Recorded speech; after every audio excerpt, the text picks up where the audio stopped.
I have Iona to thank for now my wife, because I met my wife while I was at high school. We had a classic Moreton Bay Iona boyfriend-girlfriend relationship in high school, and we've now been together for over 17 years. And then my 2 daughters wouldn't be here without it. In my studies at uni, I got really interested in the brain and how the brain develops. So I wanted to really understand more, and speech pathology was such an amazing opportunity, because it gave me a way to think about, well, why do some kids develop differently to others? So when I'm talking about communication, I'm talking about kids who are in Australia. English is the language that they learn, but that's what their life is like every day. So they don't develop, for some reason, this part of the brain, and if you think about just putting your hand on the left side of your head, the language part of your brain is just there on the side of your head. And it has this really remarkable ability to unpack information and help you actually make sounds with your lips and your tongue and your jaw. Currently, I do a lot of research with the youth detention centres. So these are people aged 11 to 18 years of age who've done something where they've come into contact with the law, and they might go to what's called a youth detention centre, which is like a prison for young people.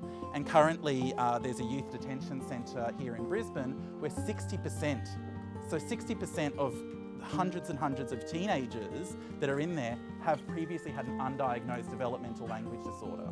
So that's something that we really want to understand, is what is it about language that helps you make smart choices? Because, you know, as we get older, you know, we learn how to make decisions that are the right decisions. But we need to think about, you know, why is it that so many of these children are ending up in youth detention centres?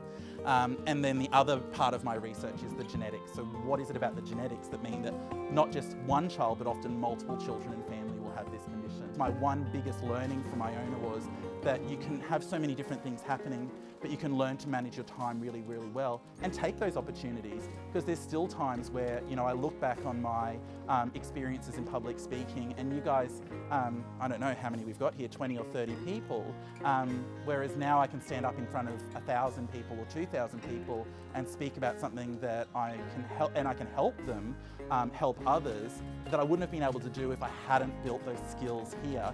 I just saw David Coburn outside, who was my public speaking, you know, instructor many, many years ago.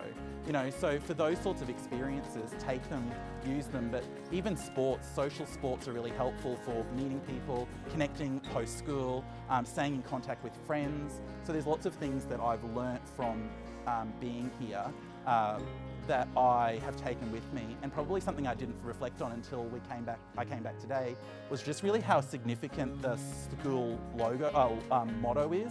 Like in Hoc Signo Vinces, you know, in this sign we shall conquer, is pretty ballsy. You know, like it's pretty a meaty slogan. I really would encourage you to take those opportunities and really conquer. So I was really pleased to come back and speak to the young men at Iona this afternoon, particularly about my career post Iona and how I've learnt so much from my experiences and utilised those to become a speech pathologist, to participate in further study, and now to actually support young people with developmental language disorder all around Australia. Thanks so much for having me.